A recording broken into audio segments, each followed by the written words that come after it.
बोलो जयकारा, बोल मेरे श्री गुरु महाराज की जय। सौभाग्यशाली गुरुमुख हो। प्राकृतिक प्रत्येक मनुष्य के विचारों और कर्मों की कदर करती है। जैसे जिसके ख्याल होते हैं वैसे ही उसके सारे कर्म होते हैं। जैसे कर्म होते हैं वैसे ही प्राध्य बनती है।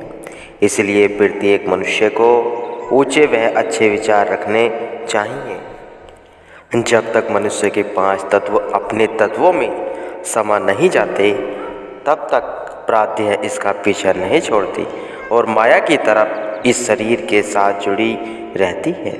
चाहे दिन हो या रात हो, देश हो या विदेश, सर्दी हो या गर्मी, तूफान, अंधेरी, कुछ भी हो, प्राध्य इसके प्रत्येक जीव के साथ रहती है। अब प्रश्न यह है कि प्राध्य कैसे बनेगी? अब प्रश्न यह है कि प्राध्य कैसे बनेगी? यह सब मनुष्य के लिए कर्म, मनुष्य के किए कर्मों पर निर्भर है। इसलिए मनुष्य को अच्छे तथा निष्काम कर्म करने का प्रयत्न करना चाहिए। प्राय मनुष्य के मस्तिष्क व धन और माया के ही संकल्प विकल्प उठते रहते हैं। उससे यह जिंदगी माया तथा धन रूप बन जाती है। इन्हीं ख्यालों का इतना बड़ा ढेर उसके अंदर जमा हो जाता है जिसके कारण जीव जन्म जन्मांतर तक उससे बच नहीं सकता। यह ख्याल जो मनुष्य जन्म में इसके अंदर जमा हो जाते हैं, मरने के बाद भी रूह पर उनका प्रभाव रहता है। यदि मनुष्य स्वयं को पूर्ण बुद्धिमान समझे और कहे कि मैंने संसार में बहुत बुद्धिमता के काम किए हैं, बड़े बड़े पद प्राप्त किए हैं, लेकिन सोचा जाए कि इन सांसारिक वस्तुओं का रूह के साथ क्या संबंध है। जिसने अपनी बुद्धि को शारीरिक सुखों में लगा दिया तो उसने जन्म व्यर्थ गंवाने से बढ़कर कौन सा काम किया। अपने शरीर की रक्षा करना, शरीर का पालन करना तो पशु पक्षी भी जानते हैं। निंद्रा भोजन भोग भय, ये पशु पुरुष समान। नरन ज्ञान निज अधिकता, ज्ञान बिना पशु जान। अपने जीवन का प्रत्येक मनुष्य अनुमान लगा सकता है। यदि किसी ने शारीरिक निर्वाह और शारीरिक सुख ही मनुष्य जन्म का ध्येय समझ रखा है तो उसने मनुष्य जन्म के उद्देश्य को नहीं समझा। मनुष्य जन्म का ध्येय रूह को माया मोह के बंधनों से स्वतंत्र कराने का होता है। मनुष्य जन्म का उद्देश्य यह होता है कि दिल को नफसानी ख्यालों से खाली करके सद्गुरु के प्रेम को दिल में जगह दी जावे। जिसने इस काम को कर लिया उसने अपने मनुष्य जन्म को सफल बना लिया। संसार में प्रत्येक मनुष्य समय व्यतीत कर रहा है, परंतु यह विचार दुनिया में बहुत कम लोगों को है कि मेरा समय किस तरह गुजर रहा है, मैं जो काम कर रहा हूँ इसका परिणाम क्या होगा। प्रत्येक मनुष्य को यह विचार होना चाहिए कि मेरे मन की इस समय क्या अवस्था है। विशेषकर जिज्ञासु को तो यह विचार होना बहुत ही आवश्यक है कि संत महापुरुषों ने जो उपदेश किया है, क्या मेरी जिंदगी उसके अनुसार व्यतीत हो रही है। यदि मनुष्य को इस बात का विचार नहीं तो शेष योनि और मनुष्य में क्या अंतर हुआ। चाहे मनुष्य अपने मन में बहुत ही प्रसन्न हो कि मैंने मनुष्य जन्म धारण किया, यदि वह मनुष्य जन्म पाकर भी रूह के संबंध में नहीं सोच सकता तो संत महापुरुष उसको दूसरे जीवों के समान दर्जा देते हैं। भक्तिहीन वीरंच किन होए, सब जीभू संप्रिय मोहि सोए। श्री रामचरितमानस में आया है, यह रूह कई जन्मों से 84 लाख योनियों के बंधन और कैद में पड़ी हुई है। क्या बंधन और स्वतंत्रता में कोई अंतर नहीं? यह रूह माया के असत पदार्थों में पराधीन हो चुकी है। परंतु इस बंधन से भाग्यशाली जीव, जिनको शुभ कर्मों व संस्कारों के कारण संत महापुरुषों की संगति प्राप्त हो गई है, जिनका वास्तविकता की समझ आ गई है, वही छूट सकते हैं। परंतु जिसकी श्रुति को सद्गुरु की शब्द की प्राप्ति नहीं हुई है, प्रेम के रंग में रंगी नहीं गई है, वह किस तरह के से काल माया किसके बंधन से मुक्त हो सकती? वह सुरती काम, क्रोध, लोभ, मोह आदि शत्रुओं से कैसे छुटकारा पा सकती है? कहावत है कि मालिक किसी को वैरियों के बस में न डाले। शत्रुओं के बस में आया हुआ जीव कितना दुखी होता है, इसको केवल संत सद्गुरु ही जानते हैं। संत सद्गुरु ही सच झूठ की परख करवाते हैं। इसलिए जीव को भी सद्गुरु के वचनों पर विश्वास करके अपनी विचारधारा को सद्गुरु की सेवा, भजन, अभ्यास वह रूह के हित में लगाना चाहिए।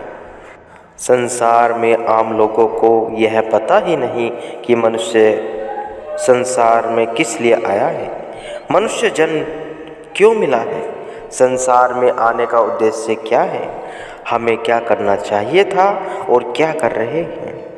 इसे जीव स्वयं नहीं समझ सकता। मनुष्य का इतना ऊंचा दर्जा है और ऐसा अनमोल शरीर उसे मिला है, किंतु मनुष्य माया के धंधों में लगकर अपनी वास्तविकता को भूल गया। इसका सारा समय इच्छाओं व शारीरिक सुखों में व्यतीत हो रहा है। जीव को शारीरिक आराम, शारीरिक सुख व इज्जत के सिवाय और कुछ भी याद नहीं। सारी भाग दौड़, प्रियतन यह मनुष्य शरीर सुखों, मान बढ़ाई व मोह माया के लिए करता है। यदि सारा जीवन माया मोह के बंधनों वह शरीर के निर्मित हो गया, तो मरते समय जब शरीर ही यही रह जाएगा, फिर शरीर से संबंध वस्तुएं किस काम आएंगी? जीवन की सारी कार्यवाही मिट्टी में मिल गई। फिर इस मनुष्य जन्म की क्या विशेषता हुई? क्या मनुष्य जन्म की कदर वह कीमत यही थी? यह मनुष्य तो कुल मालिक का अंश है और इसी जन्म में ही शुभ कर्मों द्वारा मालिक का स्वरूप बन सकता है। परंतु भूल से मनुष्य ने स्वयं को शरीर मान रखा है। सद्गुरु ही जीव को जगाते हैं कि तू स्वयं ही शक्तियों वह सुख शांति का भंडार है। तू मालिक का अंश है और तुझे मालिक से ही मिलना चाहिए। सुख का भंडार होते हुए भी दुख भोग रहा है। रूह मोह माया में आसक्त होकर कमजोर हो चुकी है, परंतु रूह की तरफ मनुष्य का ध्यान ही नहीं। अपनी रूह के सुधार के लिए जीव को समय के संत महापुरुषों की बहुत आवश्यकता है। निराकार की आरसी साधो ही की देही, लखा जो चाहे अलग को इन्हीं में लाखी लेही। परम संत श्री कबीर साहिब जी कह रहे हैं, अलग पुरुष जो लखा नहीं जाता, अर्थात जिसको समझने में बुद्धि का ज्ञान काम नहीं देता। अगर पुरुष जहाँ वाणी की गति नहीं है, अर्थात जीवा उसके वर्णन करने में असमर्थ है, अके है। पुरुष जो जीवा से कहा नहीं जाता, अर्थात मन, बुद्धि, इंद्रियों और वाणी से परे, जो कुल मालिक का स्वरूप है। यदि इसको देखने की इच्छा है तो उसको देखने का दर्पण सद्गुरु संतन की देह है।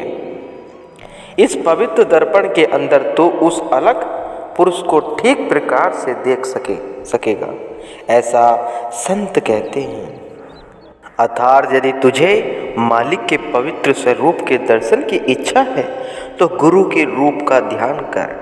जब तू गुरु के रूप में लीन हो जाएगा तो फिर अंदर से तुझको मालिक के स्वरूप का सत्कार स्वयं होगा। इस प्रकार से मनुष्य को समय की संत सद्गुरु की चरण शरण में जाने तथा उनके उपदेश पर आचरण करने से ही आध्यात्मिक आनंद, आंतरिक सुख वह सच्ची शांति तथा मनुष्य जन के लाभ की प्राप्ति हो सकती है। सज्जन पुरुष बुराई से सदा अपने आप को बचाते हैं, क्योंकि वे कुसंगति के प्रभाव को जानते हैं कि कुसंगति का क्या परिणाम है। कुसंगति का विषय खाने वाले विष से अधिक विषैला होता है। खाने वाले विष को तो पान करने से दुख, कलेश आदि प्राणों के अंत के साथ ही अंत हो जाता है,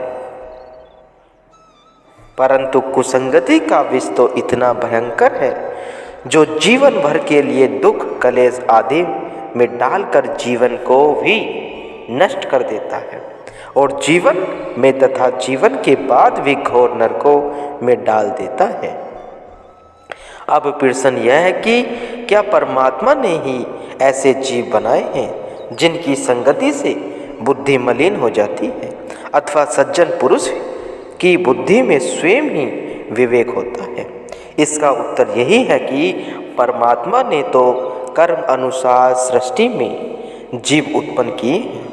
जिनको सत्पुरुषों की संगति प्राप्त हो गई है उन्हें विवेक मिल गया और वे सज्जन बन गए, तथा जो माया की लपेट में आ गए, ईर्षा द्वेष के अंधकार में इंद्रिया व रसभोगों में जीवन व्यतीत करने लगे, उनका स्वभाव ही उसी अनुसार बन गया और वे दुर्जन की कोटि में गिने जाते हैं।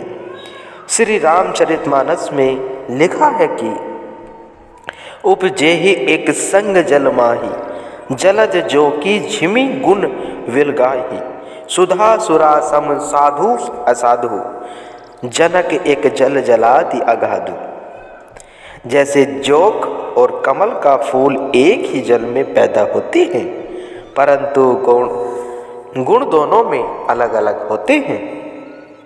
अमृत के समान साधु और मदिरा के समान असाधु। इन दोनों अमृत और मदिरा का उद्भव स्थान अगाध समुद्र है। अब विचार किया जाए कि इन दोनों के गुणों में कितना अंतर है। आकाश पाताल से भी अधिक है। इसी प्रकार सुसंगति और कुसंगति का अंतर है। अतएव सज्जन पुरुष प्रथम तो कुसंगति से बचने का हर समय उपाय करते हैं।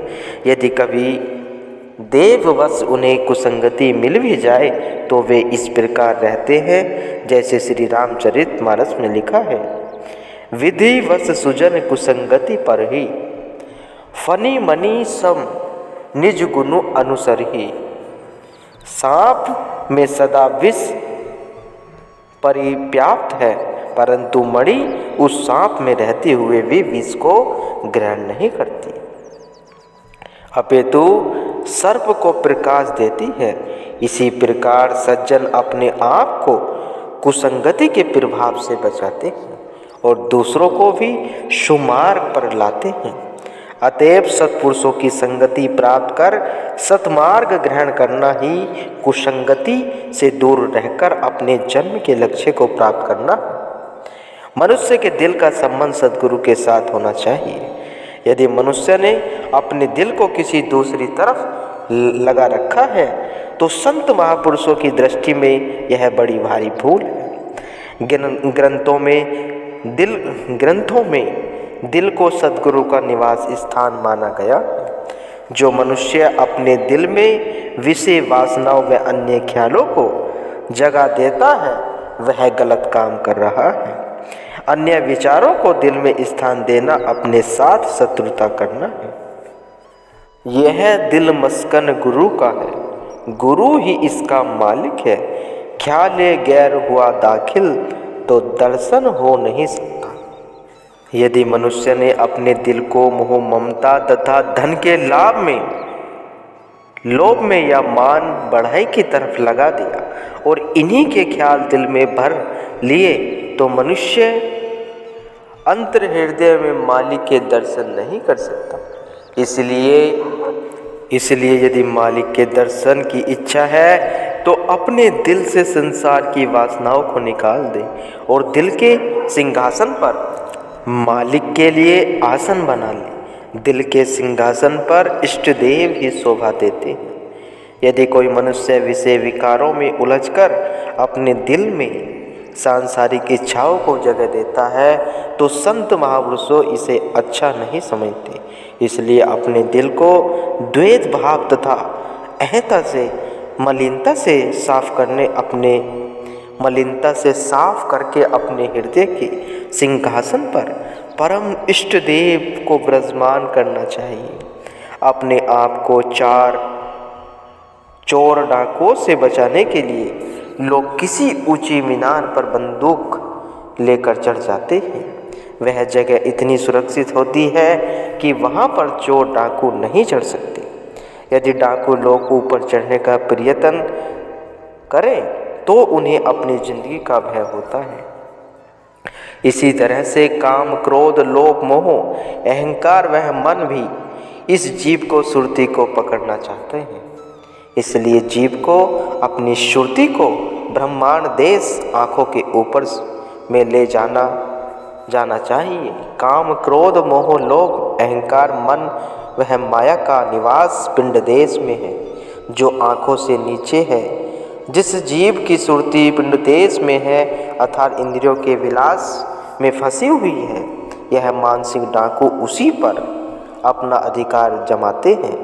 जिस जीव ने मालिक के बताए हुए भजन अभ्यास की कमाई से अपनी सुरती को ब्रह्मांड देश में पहुंचा दिया है, वहां से मानसिक चोर डाकू नहीं पहुंच सकते। जिस तरह ऊंचे स्थान पर चढ़ने के लिए सीढ़ी से चढ़ा जा सकता है, उसी तरह भजन अभ्यास की सीढ़ी से श्रुति को ब्रह्मांड देश में पहुंचा जा सकता है। सद्गुरु का शब्द ही ऐसा शस्त्र है जिससे काम, क्रोध आदि सब डरते हैं। जिस जीव के पास सद्गुरु का शब्द है, जो उनके बताए हुए नाम उपदेश का अभ्यास करता है, जिसने अपनी श्रुति को इंद्रियों वह सुखों में अलग करके ब्रह्मांड देश में पहुंचा दिया है, उस जीव को काम, क्रोध, मोह, लोभ, मन, माया वह काल से कोई भय नहीं। ब्रह्मांड देश में उस जीव की सुरती पहुंच सकती है जिसने सद्गुरु की सेवा वह सत्संग, वैराग्य तथा प्रेम के साधनों से अपनी सुरती को निर्मल वह उज्ज्वल कर लिया। मैली तथा विषय सक्त सुरती ब्रह्मांड देश में नहीं जा सकती। इसलिए अपनी सुरती को सत्संग व वैराग्य के साधनों से पवित्र करके भजन अभ्यास के द्वारा सतलोक जो ब्रह्मांड देश के ऊपर है में पहुंचना चाहिए। इसलिए यह बात ध्यान देने योग्य है कि बिना सद्गुरु की कृपा के जीव की सुरती ब्रह्मांड देश में नहीं पहुंच सकती। उन्हीं के बताए हुए नाम उपदेश की कमाई करके और आवा भाव अर्पण करके अपनी सुरती को इन मानसिक शत्रुओं से बचने की पूरी कोशिश करनी चाहिए। सर्वसाधारण लोग संसार में दीपावली के दिन माया की पूजा करते हैं। वास्तव में करनी चाहिए थी भगवान की पूजा। भगवान सत स्वरूप हैं, माया तो उनकी छाया है। ईश्वर की पूजा करने से माया तो बिना बुलाए स्वयं चली आती है। जिसको ईश्वर की प्राप्ति हो गई, सांसारिक सुख बिना प्रयत्न किए ही उस मनुष्य को मिल जाते हैं। परंतु लोगों ने गलत मार्ग अपना लिया है। वास्तव में दीपावली के दिन भगवान राम अयोध्या में आए थे। उनके आगमन की खुशी में अयोध्या वासियों ने दीपक जलाए थे, वह खुशियां मनाई थी। अब उसी दीपावली के पर्व को लक्ष्मी पूजा का दिन माना जाता है। भगवान की अपेक्षा लक्ष्मी की पूजा होने लगी। सुखों के भंडार ईश्वर को भूलकर जड़ वस्तु माया की उपासना यह जीव करने लगा।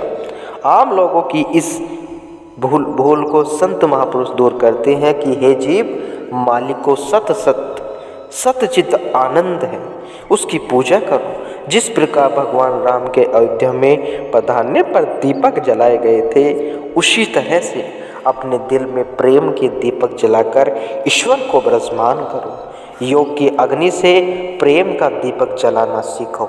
जब मायापति का तुम्हारे दिल से निवास हो जाएगा तो माया की इच्छा न होने पर भी माया तुम्हारी सेवा करेगी। गुरुमुख हो।